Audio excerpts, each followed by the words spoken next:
Hello అండి. Welcome to another day. Welcome to another video. నేను పల్లవి. ఈరోజు సండే అనమాట. యాక్చువల్‌గా ఒక చిన్న పర్సనల్ పనుంటే బయటికెళ్ళి ఇచ్చాము. వెళ్ళొచ్చేసరికి 3 అయిపోయింది. ఇంకా ఇప్పుడైతే లంచ్ ఫాస్ట్‌గా ప్రిపేర్ చేద్దామనైతే అనుకుంటున్నా. మా బాబేమో చికెన్ చేయమన్నాడు. సండే కదా! నార్మల్‌గా అయినా మాకు అంటే మా బాబుకి ముక్క లేకపోతే ముద్ద దిగదు అనే బ్యాచ్ అనమాట. బట్ నాకు అప్పుడప్పుడు తెప్పించి వండేంత టైం లేదు. ఎగ్స్ ఆల్రెడీ రెడీగా ఉన్నాయి. ఎగ్స్ చేద్దామనైతే చెప్పాను. సరే ఏదైనా కొంచెం వెరైటీగా చేస్తావా అమ్మ అంటే, రీసెంట్ టైమ్స్‌లో ఎగ్ కీమా మసాలా చేసి చాలా రోజులయిపోయింది. సరే ఎగ్ కీమా చేసేద్దామని ఇక్కడైతే డిసైడ్ చేసి స్టార్ట్ చేశాను. సో, ఈరోజు 2 అంటే జరగాలనుకున్న పనులు జరగలేదు యాక్చువల్‌గా. ఒక పని వల్ల బయటికెళ్ళటానికి ఈరోజు మా చెల్లి వాళ్ళని లంచ్‌కి పిలవాలి యాక్చువల్‌గా. బట్ మాకు బయట వేరే పని రావడం వల్ల పిలవలేకపోయాము. రెండోది గాయత్రి గారని చెప్పి మన సబ్‌స్క్రైబర్ ఒక ఆవిడ ఉంటారు. సో, ఆవిడ బాచుపల్లి కలుద్దామని మెసేజ్ చేశారు. నేనేమో వేరే పనిలో వేరే దగ్గర ఉండిపోయాను. సో, సారీ గాయత్రి గారు మిమ్మల్ని కలవలేకపోయాను. నెక్స్ట్ టైమ్ తప్పకుండా కలుద్దాము. సో, కొంచెం ముందనుకుంటే ప్లాన్ చేసుకునేవాళ్ళం అని అనిపిచ్చింది.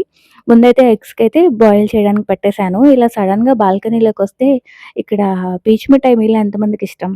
చిన్నప్పుడైతే నేను తినేదాన్ని. ఇప్పుడైతే పెద్దగా తినడానికి ఇంట్రెస్ట్ చూపిచ్చట్లేదు. షుగర్ తినట్లేదు కాబట్టి శ్రీకర్‌కి పెడదామంటేనేమో అందులో కెమికల్ ఉంటుంది. అది ఇది అని చెప్తున్నారు. మా చిన్నప్పుడు అవన్నీ ఏమి ఉండేవి గాదు. అక్కడెక్కడైనా ఆ బైసికల్ మీద అమ్ముతా ఉండేవాళ్ళు కదా! కనిపించగానే వెళ్లి కొనుక్కునేవాళ్ళం. ఇప్పుడు పిల్లలకి ఆ ఛాన్స్ లేదు. జంక్ అని, ఆర్టిఫిషియల్ కలర్స్ అని, అదని ఇదని ఆపేస్తాం గదా! బట్ ఇటువైపు చూస్తే పిలుద్దాము, శ్రీకర్‌ని కిందకి పంపించి తెప్పిద్దాము. చాలా రోజులైందని తినని చెప్పి వెయిట్ చేశాను బాల్కనీలో. కానీ వర్కౌట్ అవ్వలేదు. అతను అటు హాస్టల్ వైపే కాన్సంట్రేట్ చేస్తున్నాడు కానీ, ఇటు మా ఇళ్ళ వైపు అస్సలు చూడట్లేదు. పిలిచినా గూడా వియర్డ్‌గా ఉంటది ఇక్కడి నుంచి. అందుకే ఇంకా లోపలికైతే వచ్చేసాను. ఈ కర్రీ చేసుకోవడం చాలా ఈజీ. టేస్ట్ కూడా చాలా బావుంటుంది. ఇది రైస్‌లోకి చాలా బావుంటుంది. చపాతీలోకి కూడా బావుంటుంది. అంటే వన్స్ వండి పెట్టేసుకుంటే ఒకసారి రైస్ తోటి, ఈవినింగ్ చపాతీ తోటి తినేయొచ్చనమాట. అంత టేస్ట్‌గా ఉంటది. దానిలోకైతే ముందుగా ఆనియన్స్ కట్ చేసుకుంటున్నాను. ఆనియన్సే మెయిన్ అనమాట. గ్రేవీ మనకెంత కావాలి ఏంటి అని అనుకోడానికి. దాని తర్వాత కొన్ని జీడిపప్పు వాటర్‌లో అయితే నానబెట్టుకుంటున్నాను. మిక్సీ చేసుకోవడానికి ఈజీగా ఉంటుంది అని.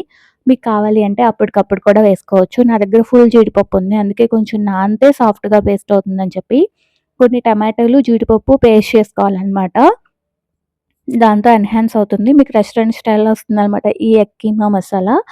చక్కగా గిన్నె పెట్టుకొని ఆయిల్ తీసుకోండి. కొంచెం ఎక్కువ పడుతుంది నార్మల్ కర్రీస్‌తో పోలిస్తే ఆయిలు.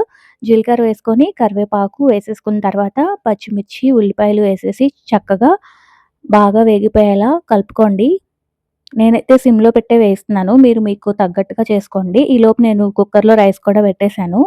అంటే రైస్‌తో తినేద్దాం అనుకున్నా. మళ్ళీ చపాతీ అయితే లేట్ అయిపోతుందని చెప్పి అప్పటికే చెప్పాను కదా! 3 అయిపోయింది. అది ఆనియన్స్ మగ్గేలోపు ఇక్కడ టమాటోలు, జీడిపప్పు అయితే పేస్ట్ చేద్దామని ఇలా గ్రైండర్‌లోకైతే కట్ చేసేస్తున్నాను. అది బ్లెండర్‌లో ఏసేస్తే తొందరగా అయిపోతుంది అని చిన్న జార్ తీసుకొని అందులో అయితే వేసేస్తున్నాననమాట.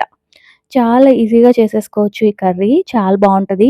మీకు సండే వెజ్ చేస్తే బావుంటదనిపిస్తదా? నాన్ వెజ్ చేస్తే బావుంటదనిపిస్తదా? నాకెందుకో తెలీదు. అది సండే అయినా, మండే అయినా వెజ్‌తో పోలిస్తే నాన్ వెజ్ చేయడమే ఈజీగా అనిపిస్తది. అంటే ఒక కర్రీ, రసం అట్లా పెడితే అయిపోతది. అదే మనం వెజ్ మీల్ చేయాలంటే ఒక కర్రీ, పప్పు, పప్పుచారు, చట్నీ, అప్పడం ఇలా అన్నీ చేసుకుంటాం గదా! నాకెందుకో అనిపిస్తది నాన్ వెజ్ వండడమే ఈజీ అని. ఎవరైనా రిలేటివ్స్ కానీ, చుట్టాలు గానీ ఎవరైనా వస్తారు ఇంటికి అంటే వాళ్ళు నాన్ వెజ్ తినే రోజొస్తే బావుండు అనుకుంటా నేను.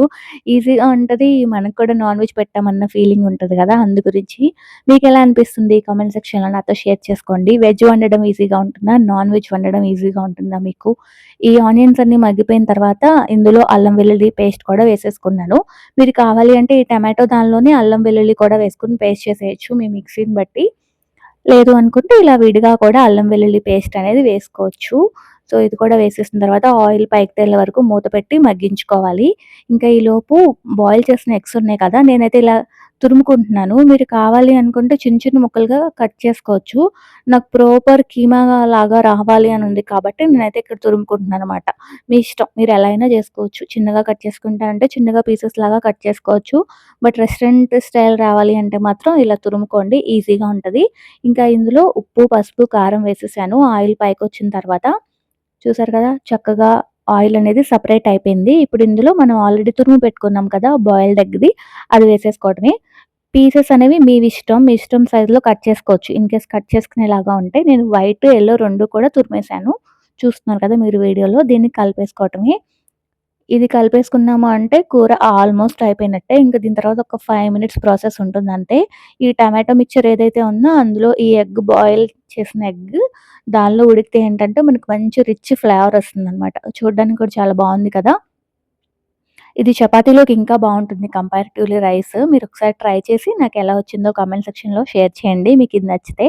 సో, ఆయిల్ సెపరేట్ అయిపోయింది కదా! ఈ కూరలో ఇంకా ఇప్పుడు మసాలాలు యాడ్ చేసుకోవాలి. మీ ఇష్టం. మీకే మసాలా కావాలనుకుంటే ఆ మసాలా. నేనైతే ధనియాల పొడి, గరం మసాలా యాడ్ చేస్తున్నాను. యాక్చువల్‌గా ఈ కర్రీలో కొత్తిమీర కన్నా కూడా మనకి కసూరి మేతి ఉంటుంది కదా! కసూరి మేతి ఏస్తే ఫ్లేవర్ అనేది చాలా ఎన్హాన్స్ అవుతుంది. ఈ మసాలా వేసిన తర్వాత ఒక 2 మినిట్స్ అట్లా పెట్టేసి దాని తర్వాత ఫైనల్‌గా కసూరి మేతి వేసేసి సర్వ్ చేసేయడమే. చాలా సింపుల్. ఈజీగా అయిపోతుంది. అన్నీ ఇంట్లో ఉండే ఇంగ్రీడియెంట్సే స్పెషల్‌గా ఏమి కొనక్కర్లేదు. ఎగ్స్ ఉన్నాయి అంటే కర్రీ అనేది ఈజీగా రెడీ అయిపోతుంది. మనకి కిచెన్‌లో ఆల్మోస్ట్ టమాటోస్ అందరి ఇంట్లోనే ఉంటాయి కాబట్టి అన్ని కూరల్లో యూజ్ చేస్తాం కాబట్టి సింపుల్ అనమాట. సో, కర్రీ అయితే రెడీ అయిపోయింది. సో, రైస్ కూడా రెడీ అయిపోయింది. ఇంక నేనైతే మా వాళ్ళందరికీ సర్వ్ చేసేస్తున్నాను. లేట్ అయిపోయింది. నాకు కొంచెం గిల్టీగా కూడా అనిపిస్తుందనమాట. సండే ఎగ్ వండాను ఒకటి, రెండోది లేట్‌గా పెడుతున్నాను అని చెప్పి. అదనమాట విషయం. ఇలా జరిగింది మా సండే వీకెండ్. ఏదో అనుకుంటే ఇంకేదో అవుతాయి గదా! కొన్ని రోజులు. అసలు ఈ ప్లాన్‌లో లేని పననమాట. బట్ సడెన్‌గా అలా జరిగిపోయింది కొన్ని కొన్ని సార్లంతే. సో, నేను మా చెల్లిని కలుద్దాం అనుకున్నా చాలా రోజులయిపోయింది అని. బట్ ఈ పని వల్ల రమ్మన్నాను గానీ మళ్ళీ ఇంకా నాకిది రావటం వల్ల ఇంకా సరిగ్గా పిలవలేకపోయాననమాట. మేబీ కుదిరితే నెక్స్ట్ వీక్ నేను వెళ్ళటమో, తను రావటమో చేయాలి. సబ్‌స్క్రైబర్‌ని కలవలేనందుకు కూడా చాలా బాధేసింది. బట్ ఆప్షన్ లేదు నా దగ్గర. ఇంకా శ్రీకర్‌కయితే ఇట్లా కలిపాను. కలిపిన తర్వాత దానిలో పార్వతి చికెన్ పచ్చడి ఇచ్చింది కదా! అదేస్తావా కొంచెం అన్నాడు. సరే కదా! అని కొన్ని పీసెస్ పక్కన పెట్టాను. వాడి ఆనందం ఎందుకు కాదనాలి అని చెప్పి. సో, సక్సెస్‌ఫుల్‌గా లంచ్ డైరీస్ అయితే అయిపోయినాయన్నమాట. మేము తినేసరికి 3:40 అట్లా అయిపోయింది. ఇంకా ఇకైతే లంచ్ తనకు పెట్టిన తర్వాత నేను కూడా తినేస్తున్నాను. చాలా రోజుల తర్వాత వండడం వల్ల ఎలా ఉంది ఏంటి అనేది నాకు కూడా క్యూరియాసిటీగా ఉంది. సో, మా అబ్బాయిని ఈరోజు చికెన్ కాదు ఎగ్ అని చెప్పి వాడిని కన్విన్స్ చేయడానికి నాకు అంత టైం పట్టిందనమాట. ఇంకా ఇప్పుడైతే నా కోసం కూడా ఫుడ్ పెట్టేసుకుంటున్నాను. చీజ్ చెప్పాలంట ఎగ్ తింటున్నందుకు అదే చెప్తున్నాడు. ఎక్కువ కర్రీ వేసుకొని తక్కువ రైస్ పెట్టుకొని తింటే ఈ కర్రీ చాలా బావుంటది. అంటే ఒక్కొక్కళ్ళు ఒక్కోలా తింటారులెండి. తప్పకుండా ఒకసారైతే ట్రై చేసేయండి. మీలో ఎవరైనా మన ఛానెల్‌ని కొత్తగా చూస్తున్నట్లయితే ప్లీజ్ సబ్స్క్రైబ్ చేసుకోండి. సబ్స్క్రైబ్ చేసుకున్న తర్వాత పక్కనే బెల్ ఐకాన్ వస్తుంది. బెల్ ఐకాన్‌ని ట్యాప్ చేశారు అంటే 3 ఆప్షన్స్ వస్తాయి. అందులో ఆల్ సెలెక్ట్ చేసుకున్నారు అంటే నేను చేసే ప్రతి వీడియో మీ ఫోన్‌కి నోటిఫికేషన్ ద్వారా వచ్చేస్తుంది. వన్స్ నోటిఫికేషన్ వచ్చేసిందనుకోండి హ్యాపీగా వీడియోస్ అనేది వాచ్ చేసేయొచ్చు. అలాగే ఇప్పుడు కొత్తగా హైప్ ఆప్షన్ అనేది కూడా వచ్చింది కదా! అది కూడా ఇస్తే ఏంటంటే వీడియో ఎక్కువ మందికి రీచ్ అవుతుంది. మీరు హైప్ ఇచ్చిన కొద్దీ. తర్వాతయితే ఒక 1 అవర్ అట్లా రెస్ట్ తీసేసుకొని ఇప్పుడు 5:15, 5:20 అట్లా అవుతుందనమాట. నేనైతే ఇంట్లో పనులు స్టార్ట్ చేశాను. ఇల్లు ఊడ్చేసి మాప్ పెట్టేస్తున్నాను. నేను మాక్సిమం నా పనులన్నీ ఈవినింగ్ టైమ్సే చేసుకుంటాను. మార్నింగ్ ఓన్లీ వంట అవే ఉంటాయన్నమాట. బట్టలు, వంట ఇవే ఉంటాయి. క్లీనింగ్ సెషన్స్ అన్నీ ఈవినింగే అయిపోతాయి.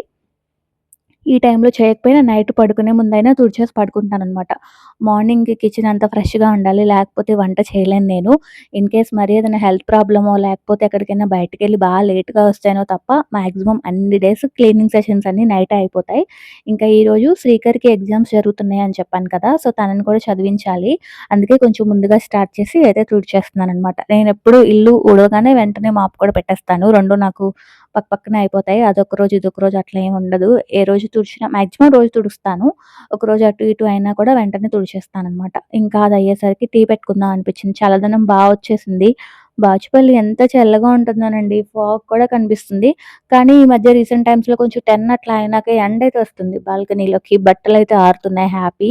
లేకపోతే ఈ పిల్లలు స్కూల్ యూనిఫార్మ్‌లంటే ఆరిపోతున్నాయి గానీ జాకెట్స్ ఆరట్లేదు. జాకెట్స్ లేకపోతే వాళ్ళు స్కూల్‌కెళ్ళలేరు. ఎందుకంటే మనం ప్రిడిక్ట్ చేయలేం కదా! ఇక్కడ బానే ఉంది, ఎండగా ఉంది, ఈరోజు జాకెట్ అక్కర్లేదు అనుకున్న టైంలో స్కూల్‌లో చలేస్తుందని చెప్తున్నాడు. సరే ఈరోజు జాకెట్ ఏసుకెళ్ళు ఇక్కడ చల్లగా ఉంది అన్న టైంలో, అమ్మ ఈరోజు స్కూల్‌లో వేడిగా ఉందమ్మ నేను జాకెట్ తీసేసానని చెప్తున్నాడు మా అబ్బాయి.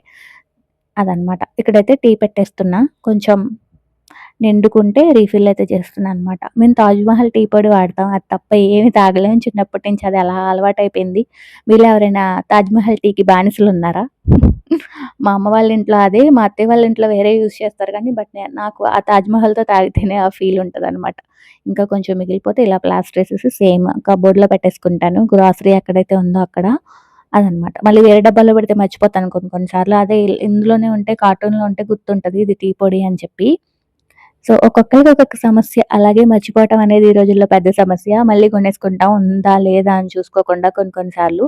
అలా కాకుండా నేను కార్టూన్స్ అయితే మాత్రం అదే ఉంచుకుంటా. ఈజీగా ఉంటది. ఇంట్లో ఉందని తెలుస్తది గబుక్కున షెల్ఫ్ ఓపెన్ చేయగానే.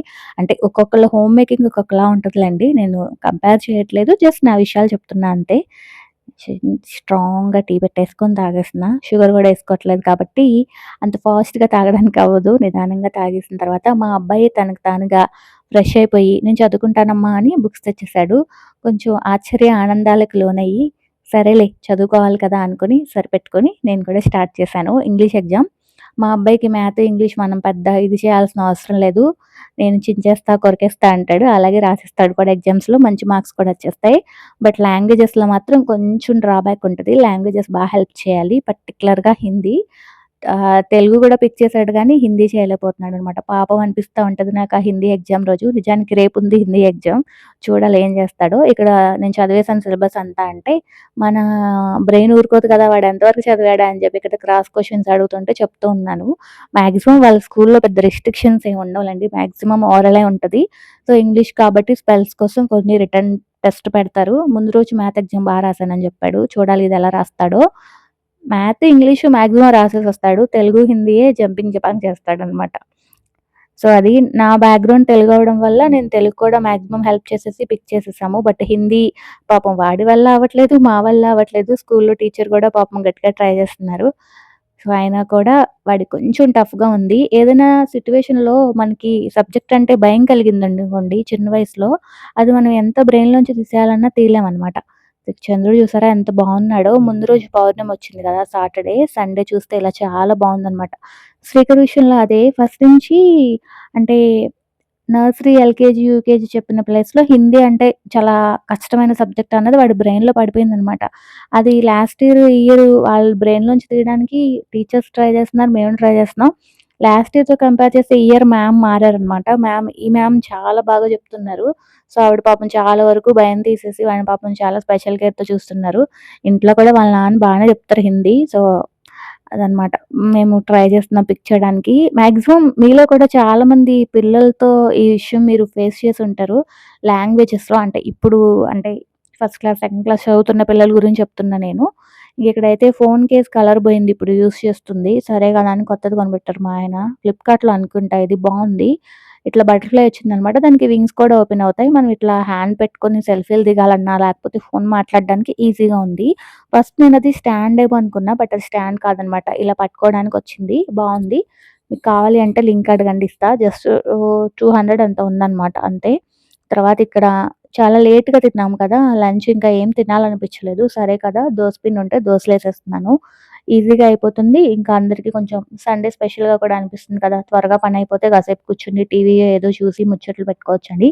నేను మాత్రం ఆనియన్ దోస వేసుకున్నా. వాళ్ళిద్దరూ ప్లెయిన్ దోస అన్నారు. ఇంక అయితే నేను తినేసిన తర్వాత ఎంత టేస్టీ ఫుడ్ వండుకున్నా, ఎంత ఫుడ్ మంచిగా ప్లాన్ చేసుకొని, ఎంత బాగా పొట్ట నిండా తిన్నా, తిన్న తర్వాత మా ఇంట్లో మాక్సిమం తప్పకుండా జరిగే పనేంటంటే కిచెన్ క్లీన్ చేయటం.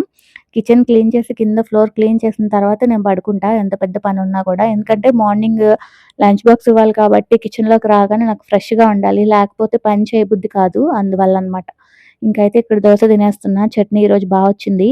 మీలో ఎంతమందికి రేగి జామ్ ఇష్టం? నేను తిని చాలా రోజులయిపోయింది. మొన్న పార్వతి వాళ్ళ ఇంటికెళ్ళాం కదా! మీరు 'సుచి' ఛానెల్‌లో చూసుంటారు. 90స్ స్నాక్స్ అని చెప్పి ఒక వీడియో కూడా చేసింది. అప్పుడు అందులోంచి తీసుకొచ్చినవనమాట ఇవి. ఇంకా తింటున్నా బావుంది. చాలా రోజుల తర్వాత తినడం వల్ల ఎక్సైట్‌మెంట్ ఉందనమాట. నాకు ఆ టేస్ట్ కూడా మర్చిపోయాను. చిన్నప్పుడు ఎప్పుడో తినడం వల్ల నాకు పెప్పర్‌మింట్ టేస్టే ఇంకా గుర్తుంది. ఆ పెప్పర్‌మింట్స్ అన్ని తెచ్చిన రోజునే తినేసానండి. ఒకటి రోజు, రెండో రోజే తినేసాను నిజానికి. ఇంకా స్టవ్ కూడా క్లీన్ చేసేసుకొని తర్వాత ఈ కిచెన్ కౌంటర్ అంతా నీట్‌గా పెట్టుకొని ఇంకా తర్వాత పడుకొని పోవడమేననమాట. గిన్నెలన్నీ కడిగేసుకొని మాకేం మెయిడ్ లేదు. అన్నీ మేమే చేసుకుంటాం. ఆహ్ ఈజీగానే ఉంటది నాకు. పెద్ద అంత కష్టంగా ఏముండదు. అంటే నా ఉద్దేశ్యం చేసుకోలేకపోతే మెయిడ్, లేకపోతే మనం ఖాళీగా లేకపోతే మెయిడ్ అనేది నా ఫీలింగు. ప్రస్తుతానికి మన లైఫ్‌లో చేసుకోలేకపోవడం అనే కాన్సెప్ట్ లేదు. మనం ఎలాగో హోమ్ మేకరే కాబట్టి నేనే చేసేసుకుంటా అన్నీ. ఇందాక ఇల్లంతా తుడిచేసినప్పుడు కిచెన్ ఇంకోసారి తుడిచేసాను. ఇప్పుడు మళ్ళీ గిన్నెలు ఇదంతా పడినప్పుడు వాటర్ అంతా అవుతుంది కదా! మళ్ళీ ఇంకోసారి కిచెన్ తుడిచేసుకుంటా అంతే సింపుల్ అయిపోతది. గిన్నెలు ఇంకా మామూలుగా అయితే శ్రీకర్ లంచ్ బాక్స్‌లు ఇవన్నీ కూడా ఉంటాయి. అన్నీ నైటే కడుగుతా. నైటే కడిగితే ఏమంటే నాకు అన్నీ ఒకేసారి అయిపోయిన ఫీలింగ్ వస్తది. సో, పొద్దున్నుంచి కొన్ని అలా చేయను. మార్నింగ్ ఒకసారి తోముతాను. మళ్ళీ నైట్ పడుకునేటప్పుడు తోమేసి ఇంకా కిచెన్ అంతా ఫ్రెష్‌గా పెట్టుకొని పడుకొని పోవటమే అనమాట. చూసారు కదా! కిచెన్ ఫ్రెష్‌గా అయిపోయింది. హ్యాపీ కిచెన్, హ్యాపీ పల్లవి. సారీ క్లీన్ కిచెన్, హ్యాపీ పల్లవి. ఇది ఈరోజు వీడియో. హోప్ ఈ వీడియో మీ అందరికీ నచ్చిందని అనుకుంటున్నా. ఈ వీడియో గనుక మీకు నచ్చితే లైక్ చేసి, షేర్ చేసి ఛానల్‌ని తప్పకుండా సబ్స్క్రైబ్ చేయండి. అలాగే హైప్ ఆప్షన్ ఇవ్వండి. అలాగే మీకు ఇంకా ఎలాంటి వీడియోస్ కావాలి అనేది కామెంట్ సెక్షన్‌లో షేర్ చేసుకోండి. Thank you so much for watching. Pallavi signing off. Love you all. Please support us. Subscribe, like, share. Thank you.